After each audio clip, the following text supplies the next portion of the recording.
The car I'll be working on, it's a 2019 Toyota Camry LE. I'm gonna change the front brake pad. This is the driver's side front brake. The first thing I'm gonna do is break this bolt loose. If this not turned, then just hold it with a wrench.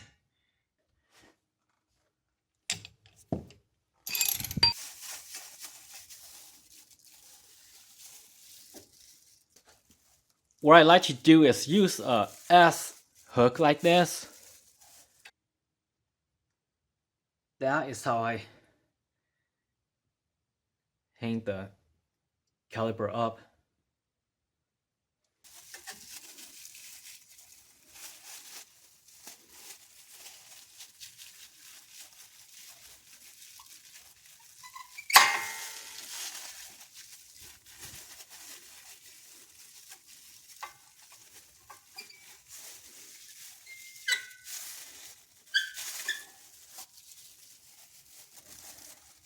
This next pad, brake pad, I'm gonna take out. This is the inner pad.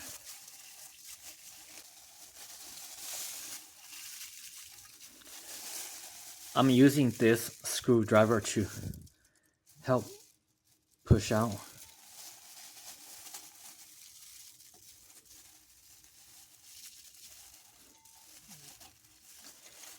I just gotta be careful not to scratch the rotor.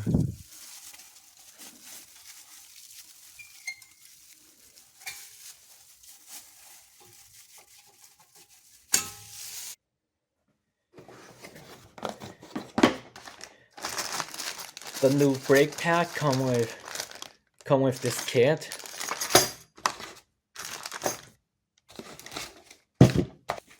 And this is the kit that came with it.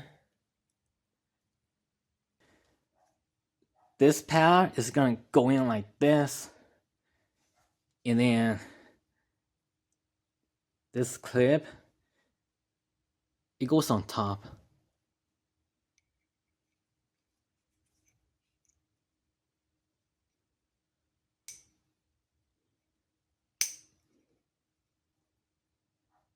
This other pad, it'll go in this direction.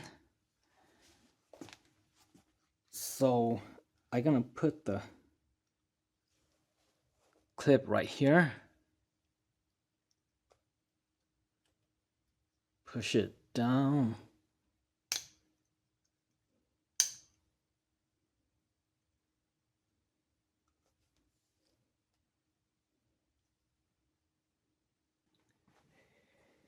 These 8 brackets, at first, I wasn't sure where they go, but now I think I know where they go. So this one, this bracket will go right here, where this bracket is at. But I'm not gonna use these bracket. I'll tell you why. But if your brake pad come with the kit and you got this bracket and you want to use it, just make sure you put it on the right way. Cause like this one, make sure the spring is on this side. So make sure the new one go exactly how this one is. And on this one, the spring is on this side. There's one on top. The top one spring is on this side. And then there's another one over here. So 4 per side.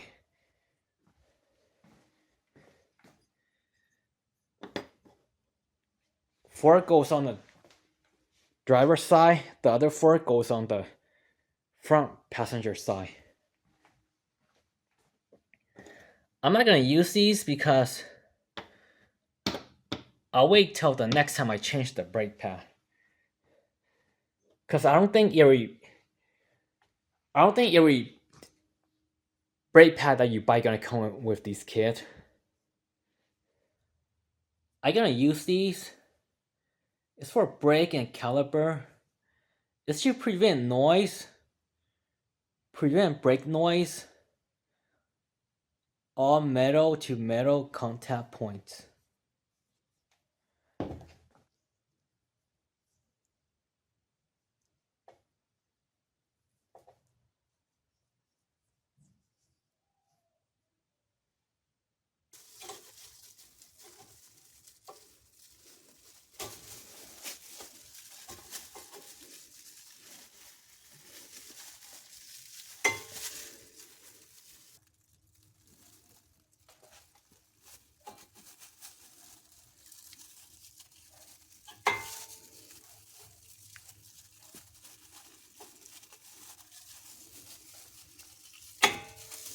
This is the piston.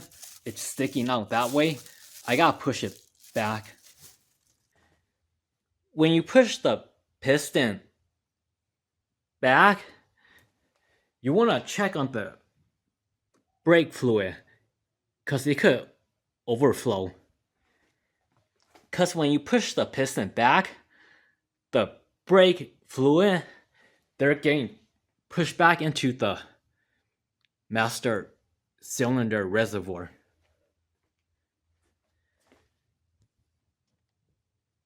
If you look here, this is the maximum. There's a maximum line there's a minimum line on the bottom.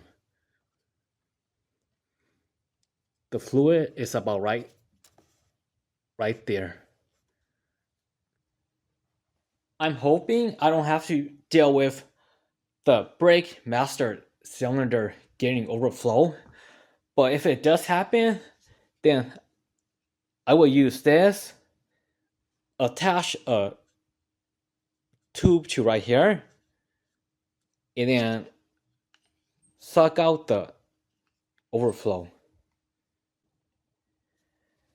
There's different ways to push the piston back.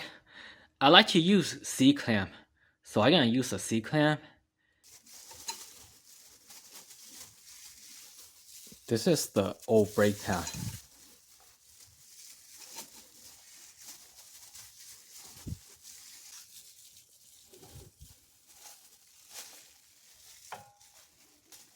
I gotta push it some more.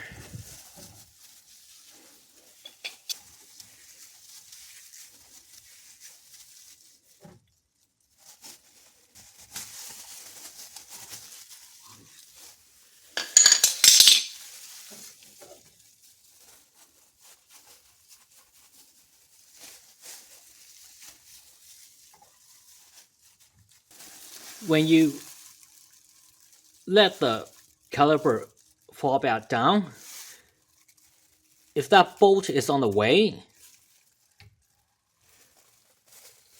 just push it.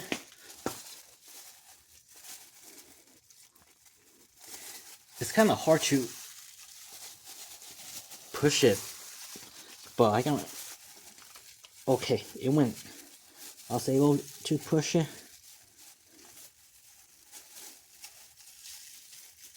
Actually, is this a bolt or not? It doesn't matter. It went back.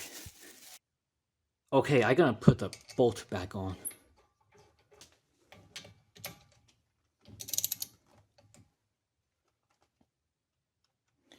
Okay, it looks like that nut is turning.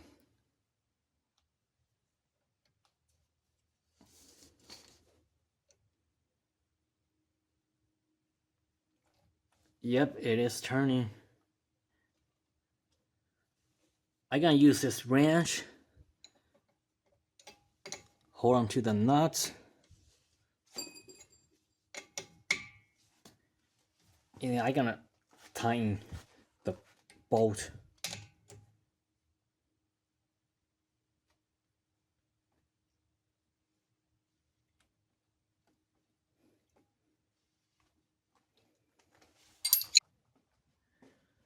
The fluid right now, it's on the maximum line, maximum level. I put the wheel back on. I forgot to put these spring on. These are triangle shaped spring. So I'm gonna have to remove the driver's side wheel and put those spring on. Right now, I am working on the passenger side. The old brake pad did not have these spring, but I'm gonna go ahead and use them.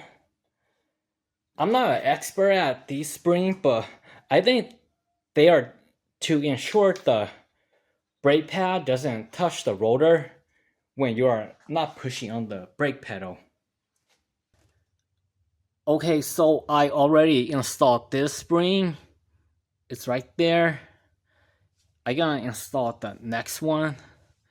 This is the passenger side of the car, the front passenger side.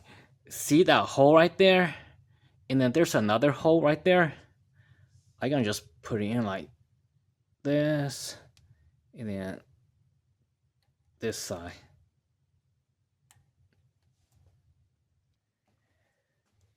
Everything I'm gonna do next will be the same as on the front driver's side, so I'm not gonna record. But if the master cylinder reservoir does overflow, then I'll let you know. I kind of screw up. I was pushing the piston back and I checked the reservoir too late, and then it's already overflowing.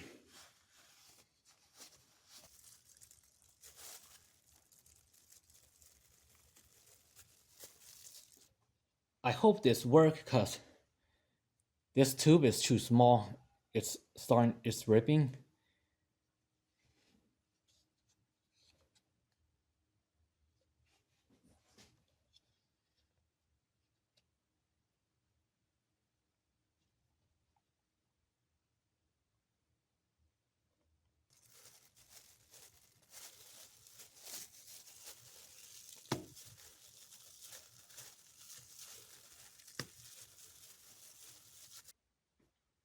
So I finished the front passenger side.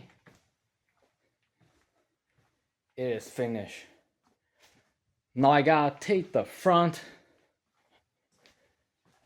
driver's side apart again so I could put these two spring on. I put the two spring on. Installation for the front brake pad on both sides is finished. I got one more thing I need to do.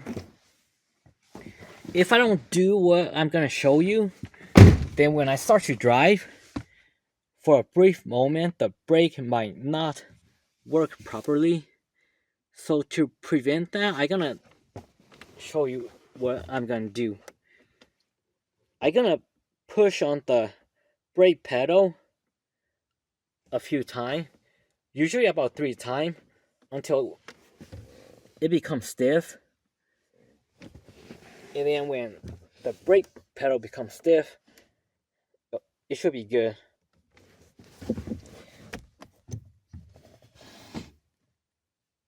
One, two, three. Okay. And then 4. It should be good now. See how the first time when I push on the brake pedal, it went all the way down? If I didn't do that and I start driving and I push the brake pedal, it's gonna go all the way down. And then the car might not brake properly. But because I did this before driving, the car, it should be good now.